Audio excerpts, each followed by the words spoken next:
না মানে আমার এই জিনিসটাকে আমি কি বলবো, মাথায় কোনো গন্ডগোল আছে না কি, কি বলবো আমি।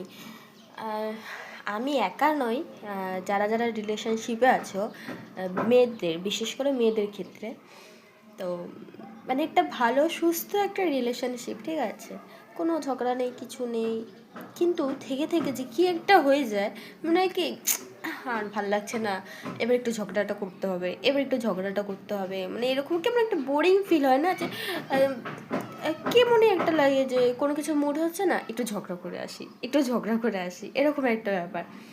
তো সেটা কিন্তু আমার ক্ষেত্রে অতিরিক্ত হয়ে যাচ্ছে এবার। হ্যাঁ, মানে দিনে যেমন একবার ভাত না খেলে মনে হয় যে কী যেন একটা খাইনি, কী যেন একটা খাইনি, এরকম একটা লাগে না। তো ওরকমই যে একবেলা, মানে একবেলা ঝগড়া না করলে মনে হয় যেন কী একটা করিনি আজকে, অনেক বড় একটা জিনিস মানে বাদ চলে গেছে, যে কিছু একটা করিনি, এরকম একটা ব্যাপার হয়ে যায়। তো এরকম কাদের ক্ষেত্রে একটু কমেন্ট করো, ঠিক আছে। আর মানে কি বলবো, মানে হ্যাঁ একটা ভালো চলছে চলছে চলছে, হট করে মনে হল কি এবার ওর সাথে ঝগড়া করতে হবে, এবার ওর সাথে ঝগড়া করতে হবে, অনেক হয়েছে, আমার আর ভালো লাগছে না, পাগল পাগল লাগছে ঝগড়া না করলে। মানে কেন হয় এটা, এটা কেন হয়? কারা জানো যে এটা কেন হয়, একটু কমেন্ট করো, ঠিক আছে।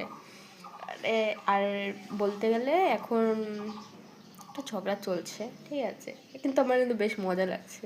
হ্যাঁ জানি উল্টো দিকের মানুষটা কষ্ট পাচ্ছে, আমিও কষ্ট পেয়েছি, তবে না আর একটা আনন্দ হচ্ছে যে হ্যাঁ ঝগড়াটা হয়েছে।